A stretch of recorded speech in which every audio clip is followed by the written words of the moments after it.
Félix García Morellón, ¿qué hay? Buenos días. Hola, buenos días, ¿cómo estás? Pues vamos tirando, ¿no? Eso es, paso a paso. Poco O a como ha poco. hecho famoso el que ha sido, sigue siendo entrenador del Atlético de Madrid, partido a partido, Vale. Pues en porque ellos. cada día trae su propia preocupación. Vamos a ver. Vamos a hablar de cientificismo. El papel de la ciencia. A ver, ¿qué quería decir? Porque me hablas de una película que yo aún no he visto. Bueno, te hablo de una película porque ha tenido importancia, la película ha tenido bastante repercusión, que se llama Oppenheimer. Sí. Bueno, no se llama, sí se llama Oppenheimer, me parece, al final, pero vamos, cuenta la vida vamos, cuenta el periodo en el que se fabricó la bomba atómica, ¿no? Mm. Y entonces es muy interesante. Yo la vi en versión original y luego me arrepentí, porque tenía mucho diálogo, muchos personajes, y al final, aunque yo inglés algo entiendo, pero vamos, a nivel de seguir toda una película es más difícil. Y no se me escapaba un poquitín, pero afortunadamente también sabía bastante sobre lo que había sido todo el tema de la operación para la fabricación de la bomba atómica, ¿no? Y Mm. bueno, eso es un tema ahí, hay un tema sugerente, la gente, porque plantea reflexiones de tipo moral, claro, la película muy seria, ¿no?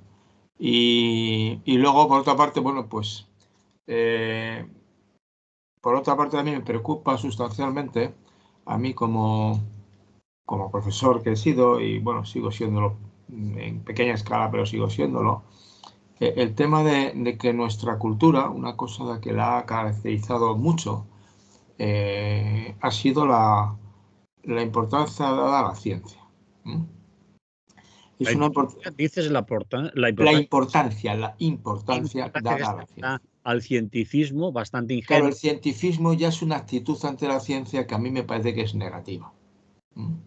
A ver, explica. Bueno, la ciencia, de entrada diría que la ciencia sí ha sido siempre muy importante en el caso de la cultura nuestra, en concreto además en el caso concreto de la cultura occidental. Posiblemente porque, bueno, ya había una tradición griega y una tradición romana, pero había esas mismas tradiciones en otros países, en otras culturas como en la India la había y en China la había, y en el mundo musulmán cuando surge en el siglo VII también la había, pero quizá resulta ser que es Europa en concreto, que era Occidente, lo que llamamos hoy de Occidente, era Europa, heredera de Roma y de Grecia y del cristianismo, que eran las tres raíces, ¿no? La filosofía greco-latina más cristianismo, ¿no? Apostó siempre por la ciencia y por la filosofía, de una manera clara. Y por eso hay universidades, ¿no? Son los que inventan la universidad, ¿no? Y entonces, sobre todo en la ilustración, la educación se piensa que lo importante es dotar al alumnado de una actitud científica, frente a actitudes mágico, como quieras llamarlas, ¿no? En las que la gente cree en cosas. No es el tema solo de la creencia en los milagros, que es una religión, sino cree la gente en supersticiones, en creencias no fundamentadas, en cosas muy complicadas, ¿no?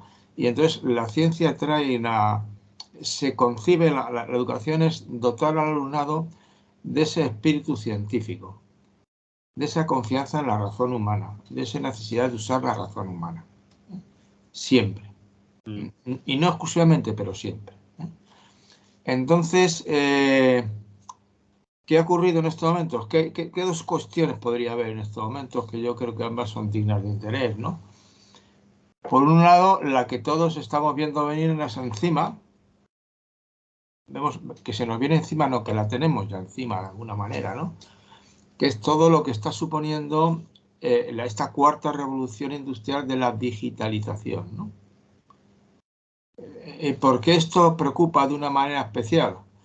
Porque obviamente cada paso que se da, hay la cierta sensación de que la ciencia está, o la tecnología, que no es la ciencia, la tecnología, que es prácticamente una cuestión que se nos viene encima y que va a terminar teniendo un control desmesurado sobre todo.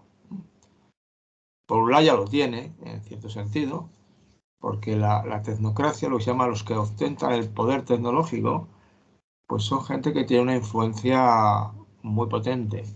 Incluso algunos de ellos son los que ocupan cargos políticos, y así que la controlan de alguna forma. Pero, y al mismo tiempo, por otra parte, es porque obviamente parece que están llevando a una situación en la que han desmadrado la importancia de la ciencia. Es decir, al final es el proyecto Manhattan, por eso te hablaba yo del proyecto Manhattan como era muy propio para este asunto, pero en estos momentos está el tema de la inteligencia artificial que yo digo como que está avanzando, avanzando a unos niveles muy curiosos. Por ejemplo, tú sabes que en estos momentos, bueno, está al caer, sin meterme en ese tema porque no es del tema, pero es lo que tú y yo estamos haciendo ahora, podría ser no solamente visto en línea, como está, o escuchado en línea, en la radio, en la emisora, ¿verdad? Sino que además la emisora pudiera tener instalada un procedimiento en virtud del cual el que conecta a Radio Clara puede elegir en qué idioma quiere escuchar lo que tú y yo estamos hablando. Además, de manera instantánea. De manera instantánea, sí, sí, al mismo tiempo, e incluso parece que imitando tu voz y la mía, nuestro estilo. Lo cual te da un cierto escalofrío, ¿no? Eso ya está sucediendo, sobre todo hay una huelga en Estados Unidos de los dobladores. Claro, hay como hubo una huelga, como ya, pero esto es antiguo, es Hace famosa algún tiempo, la oposición, el boicot que hicieron a la incorporación del cero, del número cero, al sistema matemático de contar, por la gente que dominaba los ábacos. A Pues ver, los abacos dominaban la economía y las cuentas de los negocios, de la banca que había ya en el siglo XII-XIII, y eran los jefes del asunto. Que tenías que pagarles porque era manejar. Yo he visto alguna vez un abaco y manejar moviendo esas cuentitas lo hacían muy bien. Y se dieron cuenta de que se quedaban sin trabajo. ¿Cómo relacionas eso que estás diciendo? Porque hicieron una posición porque se quedaban sin trabajo. Ah, vale, es decir, lo relacionas por lo Claro, porque el se hecho de los dobladores. tardaron unos cuantos decenios en implantar el cero. Por Sí. la oposición furiunda de los que dominaban los ábacos, porque veían que se quedaban sin. Y en estos momentos, claro, es decir, los traductores pues tienen pánico. Tienen pánico porque se pueden quedar sin trabajo. El detalle este de las lenguas oficiales en el Congreso de Diputados y en el Senado, en las Cortes Españolas, ¿verdad? Bueno, pues en breve podrá haber, dice, no se gaste usted dinero en gente que traduzca simultáneamente, paga usted la aplicación correspondiente para que se haga. Obviamente es cierto que, claro, los primeros idiomas que se van a hacer de traducción simultánea, pues te imaginas cuáles son. Occidentales, básicamente inglés y que casi seguro segundo el español, porque son los dos idiomas que habla más gente y desde el punto de vista económico tiene mucha repercusión.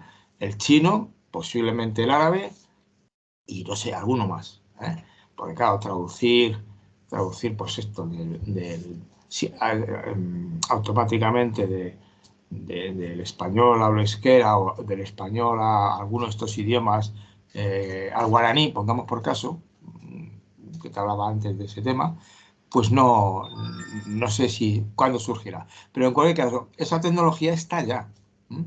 Pero ¿qué es lo que pasa? Que de alguna manera esa tecnología tiene el problema que es una tecnología que si no se controla y el control de la tecnología está siendo muy escaso, pues te encuentras con el problema inmediato, el que se ha visto con el caso ese tan desagradable de los niños de Sí, un grupo de niños, ¿no? sí, estaba pensando en ello, eso que O sea, antes. ese grupo de niños, como tú y yo que tenemos edad, esto de acosar, meterse con las niñas y tal, es tan antiguo como yo. Sí, El problema es que ahora tienes unos medios para meterte de una manera cruel. sí, ¿eh?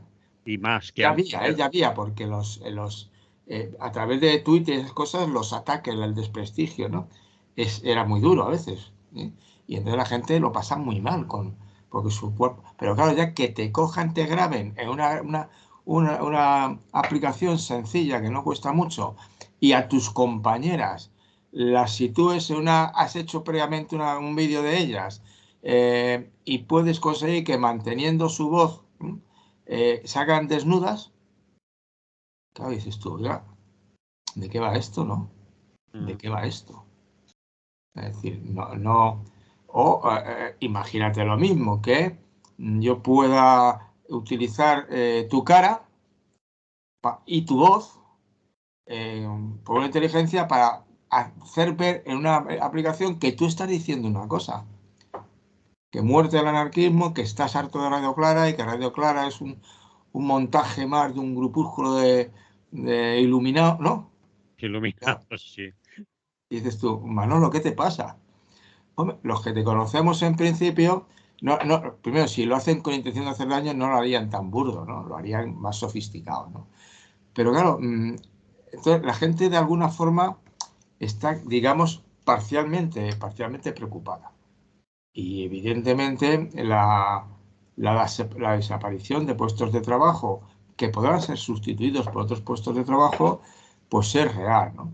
Pero es que al mismo tiempo tienes en estos momentos que toda esa ciencia tecnológica se ha volcado, está controlada por muy poca gente, que no es millonaria. Y falta regulación de todo tipo, no hay nada No tiene evolución, además es que no es que sea millonaria, es que multimillonaria. Es que esos son de los que pueden ir como decían en broma, una de las anécdotas que se cuentan de Musk, o Musk, como se pronuncia, es que compró Twitter simplemente porque tenía dinero. Estaba aburrido, parece ser. Y entonces tenía dinero, pero dinero para comprar no cualquier cosa, sino para comprar Twitter. O sea, pues tenía 10.000 millones. Con estos 10.000 millones de dólares que tengo por aquí en un cajón, ¿qué puedo hacer yo mañana? ¿No? Y entonces lo compra. Y lo compra, claro, y lo compra para a continuación ya convertirlo en un instrumento potente al servicio de los intereses que él quiera. Porque obviamente hay ciertas cosas que ocurren en las redes sociales que ocurren porque los dueños de las redes no hacen nada porque no ocurran, ¿no? Y entonces, ¿qué digo? Y además lo coge porque le parecía un reto interesante. Hombre, esto, yo que soy un genio, porque parece que es un genio de los que ha habido pocos en la historia de la humanidad, bueno, pues estoy aburrido, no tengo nada, me sobra el dinero por un tubo. Pero claro, al mismo tiempo, el tema necesita que todos reflexionemos y nos volquemos y además recuperando lo esencial. ¿Qué es lo que ocurre? Que al mismo tiempo lo que está proliferando es unas corrientes anticientifistas de las narices, que son las que atacan lo de las vacunas, que son las que están atacando lo del cambio climático, que son lo que dicen que todos los científicos mienten, que esos datos no valen, y empiezan a sacar datos de no sé qué. Son los negacionistas, ¿no? Los negacionistas al final, lo cual está haciendo un daño a los científicos de la ciencia desmesurado. Y nos vemos pillados por los que dominan la ciencia a tope, pero bien dominada la siguen en sus procedimientos, en todos los sistemas, argumentado, basado en pruebas, escepticismo permanente, siempre hay que renovar por si acaso en algo nos equivocamos, pero seguimos constantemente. Pero, claro, muy orientado hacia un sistema de dominación. Esos serían los tipo Musk. Las grandes, la Apple, la Microsoft, Meta, todo eso. Claro, dices tú, bueno, esta gente que de alguna manera, además, si has leído recientemente, una cosa muy interesante es que son los que había un artículo, leía el otro día, el título era curioso, era una entrevista a un señor, ¿no? Los milmillonarios tecnológicos saben que están llevando el mundo al colapso, porque al no regular nada saben que esto termina siendo un desastre, y lo que están haciendo es querer escaparse del asunto. Entonces, por ejemplo, lo que están haciendo es una ciudad cerca de Silicon Valley que va a estar absolutamente aislada de la hecatombe que va a haber alrededor, en la que van a vivir ellos, claro. Que va a haber, bueno, Ya. que está en camino de que vaya a haber, que se supone que va a haber, que se cree que va a haber, que hay muchas probabilidades de que sea, pero que aún no podemos decir que estamos en camino de, o sí. Claro, dicen que más o menos calculan que sí, que va a ocurrir una... Es decir, que dentro de todas las crisis que tenemos, que son fuertes, ¿no? Va a haber una crisis también de la tecnología, en el sentido que va a llegar a un nivel que su capacidad de incidir y de dominar en la vida de los seres humanos va a ser muy potente. Y entonces, en cierto sentido, están buscando alternativas para sobrevivir ellos. Ujú. En el sálvese el que pueda, pero primero yo, que más yo tengo medios. Y a veces, no, pero los que les rodean terminarán asaltando. Bueno, sí, van a tener ejércitos a su servicio. Son distopías que nunca saben lo que hay de cierto en la cuestión, ¿no? De la capacidad. Vamos, esto de la ciudad que estamos construyendo, pues el terreno está comprado. Es un terreno, no me acuerdo cuánto eran, 200.000, no sé, 200.000 kilómetros cuadrados, una cosa así. Ninguna broma, ¿eh? Uh-huh. O sea, un pedazo de terreno. No están comprando un terreno pequeñito, sino un gran terreno y lo están dotando de unas infraestructuras y de unas condiciones de protección que les van a preservar de la parte más fea, más negativa y más cuestionable de lo que estaba ocurriendo. Y entonces eso es lo que te quiero decir que... Y al mismo tiempo tienes lo otro, la gente negacionista, absolutamente negacionista. Entonces, y la gente absolutamente negacionista, bueno, preocupa un poco menos, preocuparía un poco menos si no fuera por lo que arrastra detrás y cómo consigue embaucar a la gente. En Estados Unidos están teniendo más impacto estos negacionistas, en Europa menos. Quizá la mentalidad ilustrada cientifista es mayor, ¿no? Entonces, como digo, eso es digno de ser tenido en cuenta. ¿Qué es lo que ocurre entonces, de alguna manera? Bueno, ¿cómo conseguimos a la gente convencerla de que siga prestando atención a lo que dicen los científicos? Y los científicos, en definitiva, saben. Y cuando opinan de algo, saben. Y saben lo que están diciendo y por qué lo dicen. Entonces, y tienen capacidad luego para hacer cosas, ¿no? Recuerda la pandemia, recuerda la vacuna, la gente sigue discutiendo, pero evidentemente la vacuna frenó. Y en estos momentos parece ser, como imagino que estás al tanto, que vamos a tener que vacunarnos todos, sobre todo algunos, me imagino que tú y yo por la edad, con una doble vacuna, la gripe y la de la COVID. Porque no se va.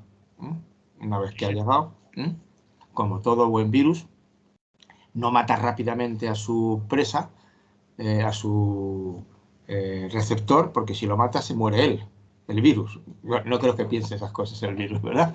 Pero evidentemente lo logra sobrevivir, mantenerlos, para así reproducirse, hacer variantes para...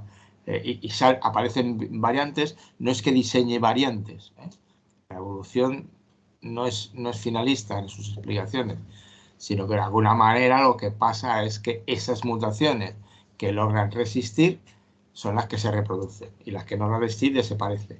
Y por eso pasa la gripe igual, Cada año hay que hacer vacunas adaptadas a los nuevos virus que han sobrevivido en la gripe anterior y que van a ser los que contagien la gripe siguiente. Entonces, esa mentalidad de los negacionistas a mí me pone de los nervios, porque yo sigo defendiendo ese sistema educativo. Ahí enseñamos a los niños y a las niñas, enseñamos a pensar, a que razonen, a que conozcan y respeten la ciencia, a que no se dejen embaucar por camelistas de cuatro, y que no se vayan de ese sistema. Pero claro, y luego volviendo a la película Oppenheimer, ya quizás cerrando esta parte de nuestra conversación, volviendo a la película Oppenheimer y a lo que están haciendo las grandes tecnofortunas o los grandes poderosos de la tecnología de este tipo, la ciencia es peligrosísima. La ciencia es peligrosísima si se convierte, que sería ya un cientifismo de tipo, bueno, kantiano quizá, pero Kant era más listo que todo eso, ¿no? Es de esas utopías de Gattaca, ¿te acuerdas? Los genes, los individuos con genes superiores son vigilados, son los que van a reproducir esa historia. No sé si viste esa película, Gattaca. Me parece recordar que es Gattaca. Una sociedad completamente controlada por la ciencia, en la cual al final, de alguna manera, todo el que no se sale, la ciencia es capaz de acabar con él, o el que no tiene la suficiente dotación, desaparecerán posiblemente, bueno, ya están desapareciendo las personas que tienen síndrome de Down, y luego irán desapareciendo aquellas personas que se consideran que no son socialmente brillantes, ¿no? O suficientes. Y al final se generan sociedades muy jerarquizadas, con mucho poder, en el momento en que la ciencia pasa a ser cientifismo de otro tipo. El cientifismo que cree que todos los problemas tienen solución científica. Que es un error manifiesto. Los problemas, desde luego, para resolverlos, casi todos ellos, necesitamos ciencia, pero la solución no es científica. A ver si me sitúo bien. Has dicho que te ponían de los nervios los negacionistas. Por un lado, Por un porque lado, hay que pero defender también te el ponen por espíritu un nervio, científico. también te pone por un nervio el cientifismo. El científico entendido ya como que, oiga, yo tengo la respuesta para todo. Es decir, que ni una cosa ni otra. O Claro, por ejemplo, te pongo dos ejemplos inmediatamente. Claro, dos ejemplos para inmediatamente. centrarnos y concluir. Un ejemplo te lo pongo el ejemplo de Oppenheimer, es el que puedo ponerte. Pero vamos, un ejemplo de la especialidad mía, la ética. Entonces, en estos momentos hay científicos que obviamente te dicen, llevan 5.000, 10.000 años los filósofos intentando resolver el problema del bien y del mal, y los científicos lo estamos resolviendo en 2 generaciones. Claro, te quedas mirando y dices, criatura, tu ingenuidad es manifiesta. No, porque yo he estudiado lo que hacen los chimpancés, he estudiado lo que no sé qué, y ya tengo clarísimamente por qué los seres humanos tenemos moral y tenemos valores y cuáles son los valores que tenemos. Te quedas mirando y dices, no te has enterado de nada de cuál es el problema de la ética, pero bueno, tú mismo. Porque el problema de la ética es pelín más complicado. El problema de la ética es, y vuelvo al cientifismo barato, y al caso de Oppenheimer. No, mire usted, si yo sé que usted puede hacer una bomba atómica, claro que la puede hacer, evidentemente. Pero ¿es eso lo que hay que hacer para resolver una guerra mundial? O sea, usted se pone, y como le encanta, es un físico superdotado, y claro, si le regalan un laboratorio que es la de Dios y todo lo que pida se lo hace, y usted que es una cabeza privilegiada, absolutamente privilegiada, tiene a su lado a la flor y nata del personal, y le dicen, haga usted una bomba, usted la hace. Pero usted debería hacerse un par de preguntas más, ¿no? Un par de preguntas más. Porque claro, es decir, al final el valor de lo que hace una ciencia depende de los fines morales que pretenda o de la calidad moral de lo que vaya a hacer. En el caso de la bomba atómica, desde mi punto de vista, en principio, es obvio. Fue consciente de que estaba siendo cómplice de un genocidio. De pequeña escala geográfica, pero de un genocidio. Él sabía perfectamente, en sus predicciones teóricas, lo que iba a pasar con la bomba. Le quedaba ver si efectivamente pasaba, ¿verdad? La verificación ya experimental. Él sabía perfectamente que Estados Unidos había reservado 2 ciudades sin bombardear para que les cayera la bomba atómica. No sé si tú sabías ese detalle. Japón había sido bombardeado bastante, pero no había sido bombardeado esas dos ciudades, porque las querían íntegras. Ya los aliados en Alemania habían hecho un bombardeo masivo muy peculiar, pero ahí reservaron esas dos. Y no las hicieron para acabar la guerra.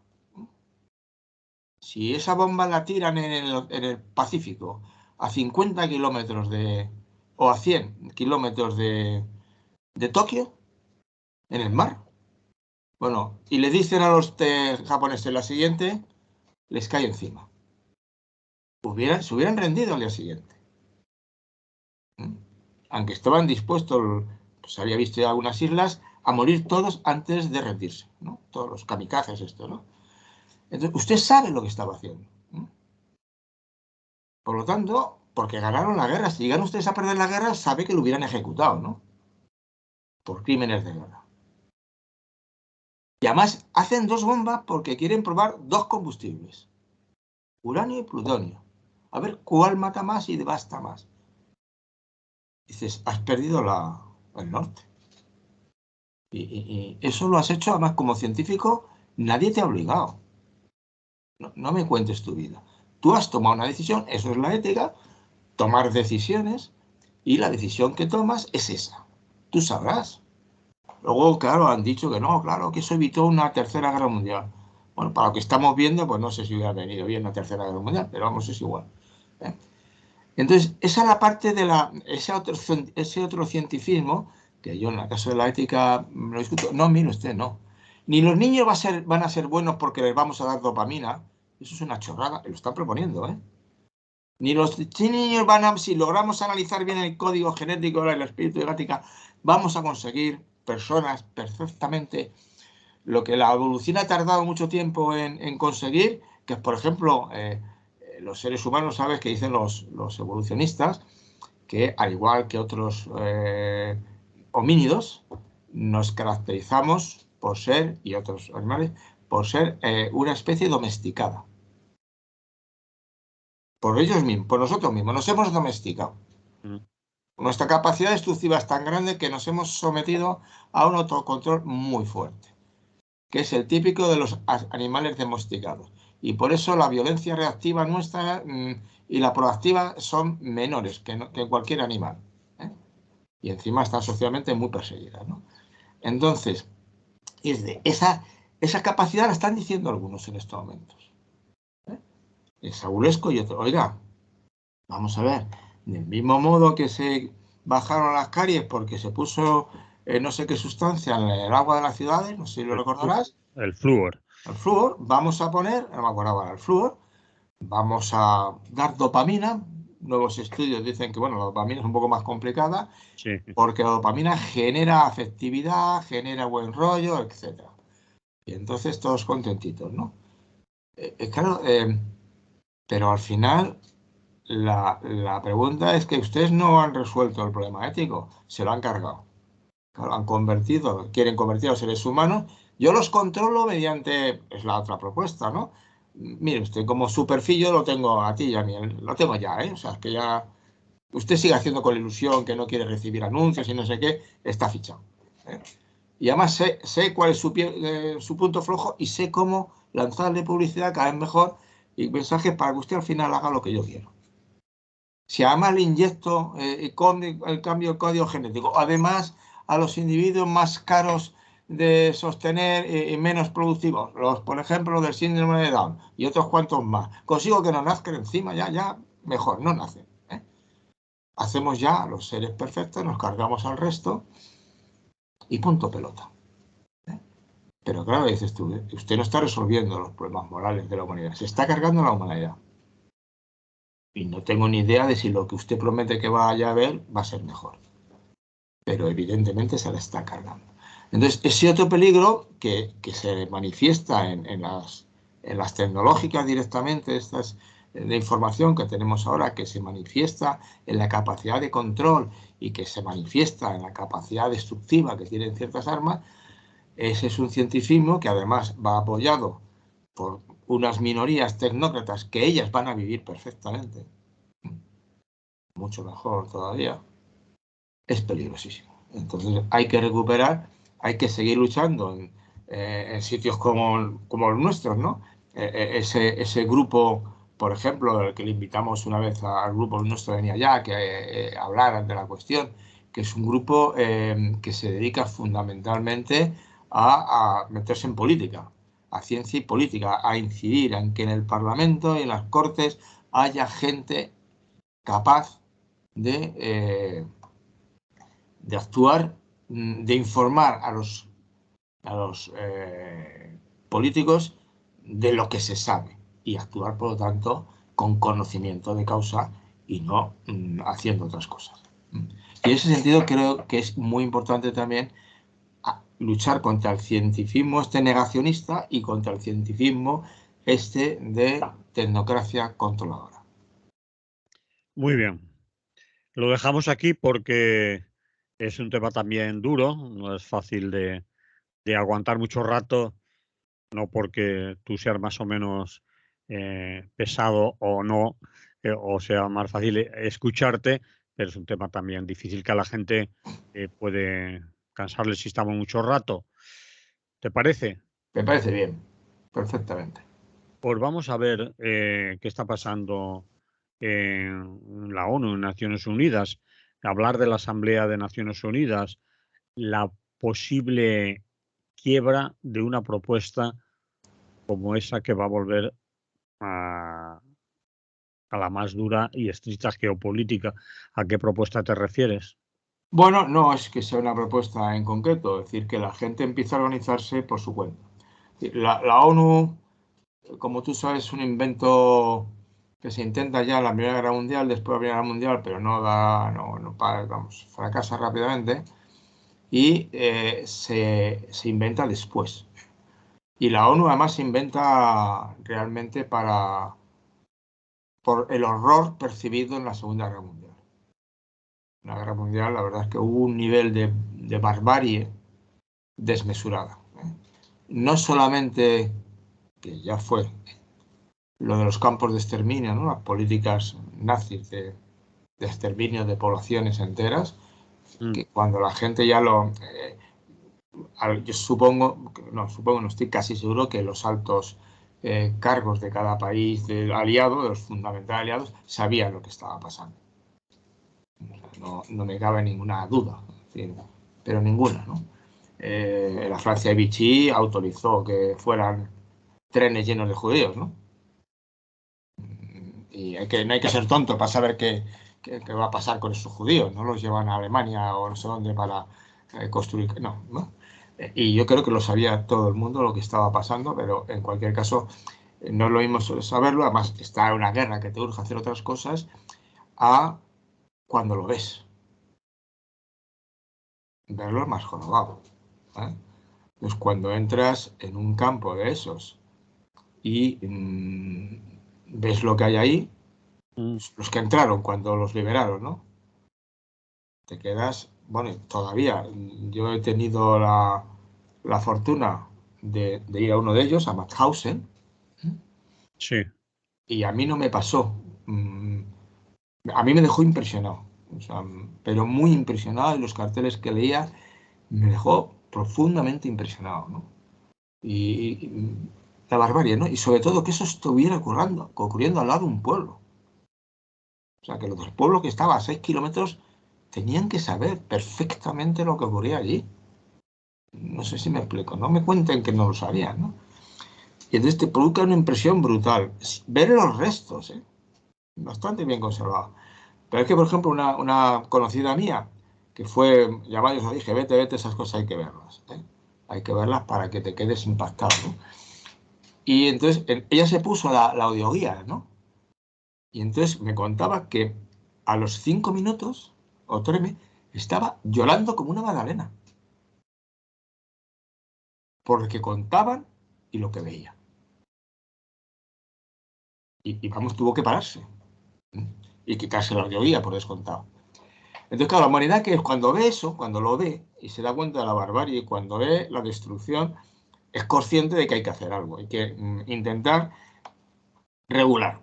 Y eso es lo que hace las Naciones Unidas. Y además genera por primera vez en la historia de la humanidad, una Declaración Universal de Derechos Humanos. Y no es que invente los derechos humanos, ¿eh? No los inventa ni no. Simplemente lo que hace es recoger lo que la percepción moral, te decía antes, percibe. Es decir, esto es lo que hay y estos son valores que no son cuestionables.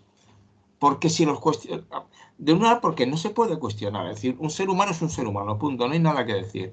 Pero es que además hay otro argumento de tipo consecuencialista por las cosas. Es que si usted deja de creer que el contrario es un ser humano, las posibilidades de que lo mate o lo someta a esclavitud son enormes. Porque no es un ser humano, es una cosa que la puedo comprar y vender en el mercado y que puedo hacer con ella lo que quiera. Y llegando a cuando la sociedad era más esclavista, ¿no? El niño, el hijo de un líder romano, bueno, es una persona importante romana, pasaba por la calle, alguien había tirado a un niño a la calle, porque podían tirarlo recién nacido si no lo querían, y entonces el niño decía, papá, recógeme a este y así tengo un juguete en casa y luego un esclavito. Bueno, eso es... No, eso es real. Eso es real, no te estoy contando el cuento de la abuela para impresionar. Eso lo hacían ellos, esto no lo hacemos nosotros. Evidentemente no lo hacemos nosotros. ¿eh? No obstante, sigue habiendo un porcentaje de esclavitud no despreciable. En el mundo sigue habiéndolo. Pero igual caso voy a decirte, entonces la moneda dice, no, hay que hacer algo, hay que hacer algo. Los seres humanos son seres humanos, no se negocia. Y usted tienen derecho a la vida, a la libertad, todos esos derechos. Y no los tienen porque yo se los he reconocido, sino que yo los reconozco porque los tiene. Luego, evidentemente, vendrá la lucha desmesurada para conseguir que te los respeten. Entonces, quiero decirte que en este caso concreto, volviendo, ¿qué es lo que pasa con la... si se rompe las Naciones Unidas? En un momento, además, de que la globalización ya brutal sobre todo porque la digitalización y las conexiones por Internet hacen que la gente tenga más sentido de que estamos todos juntos, ¿no? Es decir, si tú te paras a pensar que a lo mejor los canales de Internet, porque tú y yo estamos sustanciando en este momento, es un canal de Internet. A lo mejor la señal ha ido hacia uno de estos gigantes de bancos de datos que está en Groenlandia, donde hace mucho frío y por lo tanto se ahorra una millonada y ha vuelto aquí. Y yo te estoy escuchando y en la grabación te estoy viendo al mismo tiempo que te hablo. Y tú a mí. Entonces, ese sentido de pequeñez, estamos todos juntos. ¿Y qué es lo que ha ocurrido? Que la ONU se lanza un programa serio, los objetivos del milenio, el primer bloque, y además rigurosamente planteado, con objetivos concretos, específicos, con periodos intermedios para revisar cómo va. ¿Qué es lo que ha salido en esta asamblea, por ejemplo, de las Naciones Unidas? Pues ha salido que a la segunda ola de derechos sostenibles, ¿no? Del desarrollo sostenible, va por la mitad de su aplicación, es del 15 al 30, va por la mitad, un poco más de la mitad, ¿no? Que ya lleva 8 años y le quedan 7. Va por ahí, ¿no? Y son conscientes de que no, de que se van a quedar todo el mundo muy lejos. Pero claro, en algunos de esos objetivos se nos va la vida a todas y a todos, aunque por lo que he dicho en la primera parte, parece ser que a todos no, hay unos cuantos que no, que se van a liberar. Pero hay otros, claro, que no se nos va la vida a todos. Si yo lucho por mejorar la igualdad de la mujer, la desaparición de la esclavitud y las condiciones de vida de los pueblos, que se mueran. Europa está viviendo con la conciencia muy tranquila en general, con los 40.000 cadáveres en el Mediterráneo anuales, ¿no? O 30.000. Y le paga a Libia, un país que no es un Estado. Entonces, nos podemos encontrar en esta situación, que se retroceda profundamente. Entonces, hay un grupo de los G20. Hay otro grupo, por otro lado. Es decir, nos podemos encontrar que la gente al final va haciendo alianzas muy extrañas. Y alianzas, por ejemplo, en el caso de Ucrania, por sin ir más lejos, Claro que la invasión de Austria, de Rusia, fue nefasta, ¿no? Pero una vez que has comprobado que hay una guerra casi permanente, que puede durar enquistada, desde hace ya, frenada la invasión inicial con apoyo militar incluso a Ucrania, inmediatamente tienes que volcar toda la actividad diplomática y decir, no, no, no, os vais a sentar. Y hay medios para hacerlo, presionando a los dos. Rusia está exportando más gas ahora que hace 2 años a Europa, la Unión Europea. Digo yo que podrían hacer unas cuantas cosas más, ¿no? Y sobre todo podrían forzar. Entonces, la ONU, que era un intento de conseguir avanzar hacia una especie de gobierno mundial, sin cargarse a los gobiernos particulares, pues bueno, está quedando mal, ¿no? Y la ONU, algunos la acusan de ser un despilfarro económico, de que no sirve para nada más que para tener ahí unas élites que tienen unos salarios que te mueres, unas condiciones laborales excelentes, pero que al final no consiguen nada, y que luego en naciones muy concretas, pues los soldados de la ONU, cuando van a zonas de países muy deprimidos, pues practican lo que han practicado los soldados toda la vida: abusar sexualmente de las mujeres del hogar, con dinero o sin dinero, abusar, me explico, siguen haciendo, porque lo hay, claro, hay dentro de la ONU, tiene una vigilancia muy rigurosa, pero lo hay. Entonces yo creo que esa geopolítica podría ser, volver a la geopolítica, es retornar a una concepción del mundo en la que están los míos y los otros, ¿no? Entonces yo voy generando alianzas para luchar con el competidor y ganarlo. Entonces la vida es una pelea. Y claro, cuando tú aceptas que la vida es una pelea, pues al final, si me apuras ya a lo bestia, lo único realmente importante es que tengas capacidad de pegar más que el otro. No hay más historias, ¿eh? Medio en broma, es un comentario que, irónicamente, para que luego pensaran en ello, decía a los alumnos: tú si ves una pelea y vas a meterte o quieres pegar a alguien, digo, lo primero que tienes que saber es si puedes ganarle. Si no puedes ganarle, ni lo intentes. Y si puedes ganarle, tampoco lo intentes. Pero de entrada piensa si puedes ganar, porque si no, no te metes en una pelea. Y lo segundo es, piensa si vas a solucionar algo con peleas, porque posiblemente no soluciones nada. Sino que, salvo intervenciones muy concretas en un momento muy específico en que ves a alguien que está haciendo algún daño a alguien y logras parar su violencia, con más violencia, evidentemente, pues quitando algunas situaciones excepcionales, en el resto de las cuestiones, la violencia suele arreglar poco. Lo que suele arreglar es que la gente haga esfuerzos sobrehumanos por hablarse y por dialogar. Entonces digo, la ONU es la función que tenía, ¿eh? Pero entre que cuando nació las izquierdas tampoco la vieron clara, ¿verdad? Y cuando siempre pensaban que esto, en mi caso, por ejemplo, en ciertos grupos, posiblemente muchos de Radio Clara, si les digo, oye, yo he organizado 2 seminarios seguidos, ahora estoy ya he terminado, 2 seminarios seguidos y he publicado 2 libritos, con gente muy buena, hablando de los objetivos del desarrollo sostenible, pues posiblemente algunos me dirían: ¿tú qué no te has enterado todavía que todo eso es una bazofia?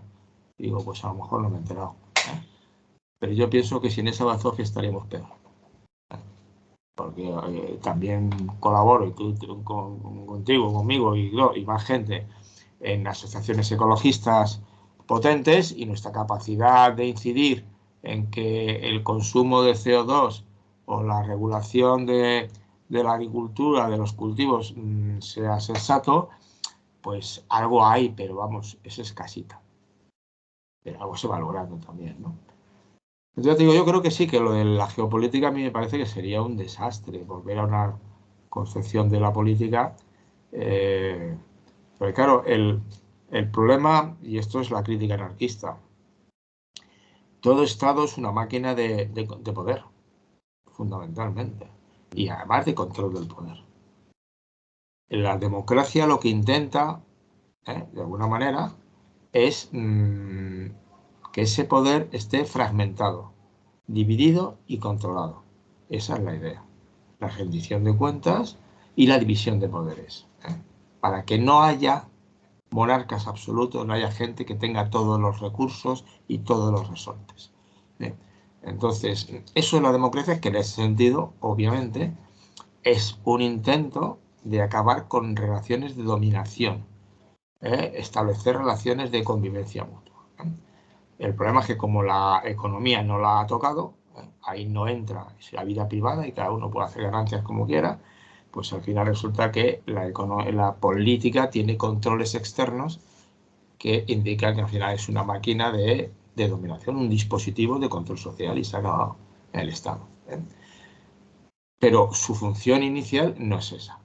El Estado democrático es eso. Entonces hay que reforzar el Estado democrático. Y la segunda parte, evidentemente, no solamente eso se consigue consiguiendo que toda la vida económica, no solamente la política, la vida social, sea también democrática, ¿no? Que cuando se reparten, se suben los salarios, pues como ahora no me acuerdo cuál es la huelga esa, oiga, si los jefes han subido un 300%, yo también lo quiero, un 40% el salario, a mí porque me suben un 5%. Yo también quiero el 40%, que encima gano menos. No sabes, ¿te acuerdas quién es Estás esta? refiriendo a la huelga de los trabajadores de la industria automovilística en Estados Unidos. Esa, por ejemplo, esa de Estados Unidos, sí, claro. Esa es, claro, dicen, vamos a dividir, Entonces, ¿qué decimos los anarquistas? No, vale, la democracia, yo lo he expresado aquí varias veces, sí, pero más todavía, quiero mucho más. Quiero realmente disolver las situaciones de poder. Y evidentemente, en el caso de las Naciones Unidas, es importantísimo conseguir algún sistema que permita mediar, controlar las relaciones entre estados. Porque al final, como te digo, los estados son máquinas de poder, máquinas de dominio y luego máquinas que se sustentan en algo muy importante, que es los nuestros frente a los otros, ¿no? La patria, la nación. Eso hoy día está más difuso, como bien sabes. Por eso hoy en día está tan difuso, que es la nación que hay que defender, que es la bandera, la patria, esta historia está tan difusa, que casi todas las democracias, entre comillas, avanzadas como la nuestra, el ejército no es un ejército al que van todos, es un ejército asalariado. O sea, pagamos a gente para que sea nuestro ejército. Y cuando haya una guerra, los que vayan al frente y van a morirse son ellos, no nosotros. En la guerra de Vietnam, en Estados Unidos, los ricos pagaban para que sus hijos no fueran a la guerra de Vietnam. Y lo conseguían. Porque el ejército era obligatorio, el servicio militar. Entonces ya lo solucionan, ya esto lo convertimos en un trabajo. Y obviamente el trabajo de la guerra, pues obviamente mercenarios. No son mercenarios, y ahí tiene la sorpresa de que nos encontramos tanto en Irak con los Estados Unidos como en Rusia con Putin, que parte del ejército de ruso son estrictamente mercenarios, en el sentido literal de la palabra. Tropas contratadas para, que luego van a África también a hacer sus trabajitos, ¿no? Yo creo que en este sentido lo de la ONU, yo creo que hay que prestar atención, nos queda muy lejos a gente como tú y como yo para poder hacer algo a favor de, pero sí es importante eso, tomársela medianamente en serio y criticar cosas que hace que son tan mal, y luego esperar que no acabe de desmembrarse completamente. Bien, vamos a acabar aquí, ¿te parece? Sí, prácticamente acabado casi con el final, ¿no? Sí, hemos acabado, pero bueno, quedan unos minutos, pero no vale la pena empezar otro tema porque lo que teníamos ahí para hablar de los idiomas ¿Quieres decir algo? Pero No, a mí los idiomas me parece. Bueno, que en el lo Congreso. estuve viendo ayer y me parece bien que se hable el idioma y espero que al tiempo, eso que decían, háblenlo con sensatez, no, espero que al final será normal, ¿no? Y de alguna manera que si tú estás hablando conmigo, aunque yo te diga, oye, si quieres hablarme en gallego, despacito, a ti no te sale hablar conmigo en gallego, No.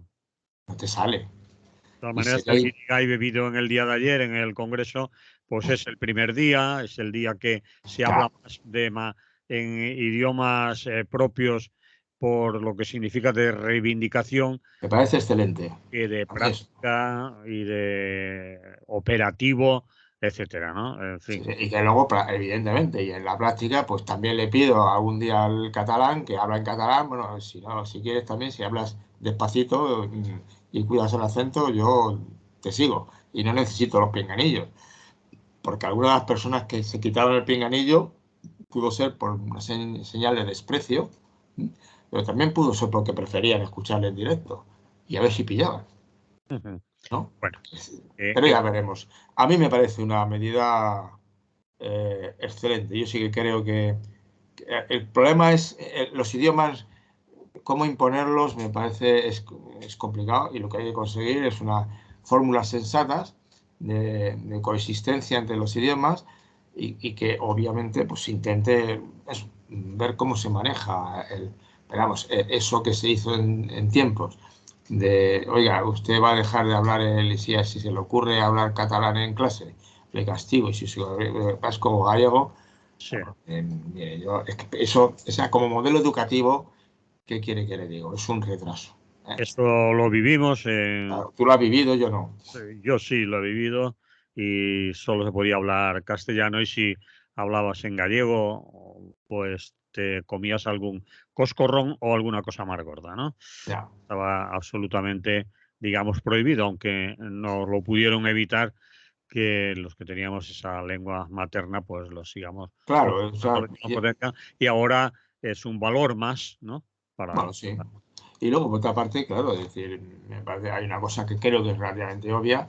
Encima, en este caso concreto, en este momento, el español en concreto, castellano como quieras, bueno, como es un idioma que lo manejan como idioma de origen, pues unos 500 millones de personas, es un activo económico de bigotes, ¿no? Sí, está Entonces, claro, está claro. Muy entonces bien. bueno, o sea, que hay que ser relajados. Y yo siempre le he pedido a gente, ya te lo he dicho muchas veces, cuando está con catalanes, con vascos no, ¿eh? Y con gallegos les he pedido que me hablaran en catalán, para abrir el oído. Vale, vale. No, Pero sí. bueno, ah, en fin, me parece no una podemos, buena medida y se han cabreado los que tenían que cabrearse, pues ya está. ¿no? Bien, Félix, vamos a dejarlo aquí porque no podemos hacer de este tema No. algo fundamental ni estar dándole vueltas 7 días como algunos medios de comunicación. No, lo único es que fíjate, es una clara demostración de por qué hay un señor que sí puede sacar la presidencia y otro que no puede. No Porque te- todos los que manejan las lenguas alternativas sí, que, apoyan a este señor, mientras que no apoyan al otro. bueno, es normal. Y el otro, en teoría, tiene un idioma eh, Es gallego, ¿no? entre comillas, pero bueno, los que conocemos un poco su historia, diríamos que no lo ha hablado mucho y en su infancia tampoco, y Pues si que pertenecía a la alta clase social gallega, esa alta clase social procuraba que sus hijos no hablaran gallego. bueno, hay mucha gente aún hoy en día, que es lo lamentable, que son gallegoparlantes, que han hablado gallego toda su vida, sus abuelos, ellos, ellas, y ahora los niños de corta edad, de 5, 6 años, 11, les hablan castellano. No te jodas. Perdón. Eso Eh, se hacía, ¿eh? ¿eh? Eso se hacía en tiempos, tú lo sabes, la alta Pero burguesía gallega en tiempo, hablaba en... Y la alta escucha, burguesía catalana a sus hijos los mandaba a colegios de la iglesia y en español. que Así sí, y pues, ahora sigue sucediendo, lo cual es lamentable. Es decir, en fin, no vale. quiero entrar en un tema No, que no, no, no. A mí yo simplemente alegrarme de que por fin se hable. Ha tardado mucho tiempo, 40 años. sí, tenía que haber sido algo natural y normal. Mm. Quizás nos hubiera forzado la máquina para en un lugar que se pueden entender todos sin pinganillo, utilizar un idioma que puede ser común, que es común y que todos se entienden y se manejan, y se está utilizando el idioma, la lengua materna, como quizás un arma política Claro. más, y eso a mí, pues, ¿qué quieres que te diga? Me parece bien por reivindicación, como justa reivindicación de defenderlo, de procurar que se mantenga, de utilizarlo, pero no llegar a extremos que pueden rayar incluso el esperpento, como algunas cosas de las que vimos en el Congreso. Y, por ejemplo, yo escuchaba en un canal en Canal 24 Horas de Televisión Española una retransmisión en directo de una intervención, concretamente la mujer de Junts, que ahora no recuerdo el nombre, y a la vez, como estaba hablando en Junts y estaba una emisión en directo, se estaba traduciendo. Y entonces el espectador, en este caso yo, en casa, no podía seguir ninguno de los dos idiomas. No, claro. Quería oír el catalán y no me lo dejaba oír porque estaban hablando en castellano por encima, pero si quería oír el castellano tampoco lo entendía porque tenían el mismo volumen los dos canales, digamos, y no se entendía a ninguno de los dos. Tendrán que aprender a A usarlo. que si quieren emitir en un idioma o lo ponen en el sistema dual y que yo en mi casa pueda elegir voluntariamente escuchar en castellano o escuchar en catalán o escuchar en gallego, si es una televisión pública, o si no, bajaré el Sí, volumen. porque ahora, Uno de los decíamos idiomas. antes, la tecnología existe, ¿eh? La tecnología existe, pero no sé. Hace 10 años no existía, incluso hace 3 años no existía, pero ahora sí, ahora sí. Bueno, pero, Puede, automáticamente puede pasarse del catalán al español. bueno, hay películas, por ejemplo, No, pues están dobladas en casa con tiempo. No, aquí es en tiempo real. tiempo real se puede hacer. Bueno, Ahora pues se puede hacer en tiempo real. es Esto una invitación ya tiene meses de existencia. a los medios de comunicación públicos, al menos, que retransmiten las sesiones del Congreso, que si van a estar los dos idiomas en antena y a mi casa llegan los dos, uno, el que yo pueda elegir, o si no, el que me traducen más bajo de volumen, que pueda entender Claro. alguna cosa, porque no lograba entender ninguna, aunque quisiera. Imagínate ahora mismo en España, pongamos por caso, que la tecnología ha avanzado y las televisiones oficiales, la de Madrid, que es muy mala, por cierto, pero la televisión nacional, la de Cataluña, no sé cómo es Tele3, ¿no? TV3, sí. Tele3. Imagínate que la televisión nacional, la estatal, vamos, por no meternos en naciones de Estado, la estatal, instala una tecnología en sus transmisiones en que el que la escucha puede poner con un botoncito, escuchar lo que se está diciendo en catalán, en gallego, en vasco o en español. Pues podrían hacerlo y lo tendrán que hacer si esto va adelante y se instala de manera definitiva, Pueden porque hacerlo, ¿por qué no lo van a hacer? Claro, bueno, yo lo haría. de momento no lo harán. Y ayer fue un desastre, no solo en el Congreso, sino también las retransmisiones de la televisión pública eran una porquería porque no se entendía ni el idioma de la No, que hablaba ni la que traducía, por lo tanto nos enterábamos de lo que estaba pasando. En fin, evidentemente. que tenemos que acabar si no nos van a echar. Sí, nos vamos. Vale, Aprenderán y lo harán bien. a ver si es verdad. Hasta la próxima. Pues un abrazo a ti y a todas las personas que nos escuchan. Bueno, sí. Vale, hasta luego. Hasta luego.